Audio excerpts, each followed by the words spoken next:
NHS workers from black and ethnic minority backgrounds, or BME, are much more likely to experience discrimination and bullying by other staff. That's according to the first national review by NHS England. Well, the results, which Chief Executive Simon Stevens has called deeply concerning, showed that in one trust, more than 40% of BME staff reported harassment, bullying or abuse, compared to under 20% of white staff. Well, joining me now is Dr Vivian Laifar-Cissé, who's chair of the NHS BME network. What do you make of these findings then, first of all, Vivian? Well, we're definitely not surprised by the findings. They are consistent with the available data. And we've known for an awful long time that BME staff are being discriminated against on the grounds of their race. And that the root cause of this is the institutional racism in the NHS. Without going into too much detail, of course, you've experienced racism yourself. And what happened to you?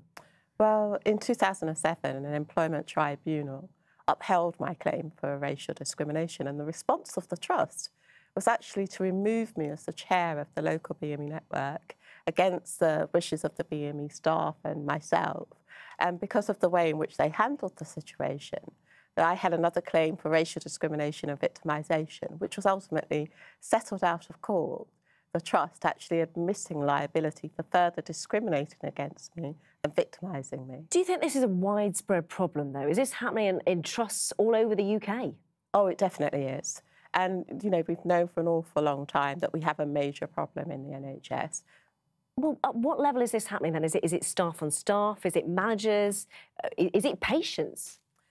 Well, it's both, really. It's, you know, just like the survey showed today, BME staff, you know, have reported that they're more likely to be bullied and harassed by their managers. They experience more discrimination.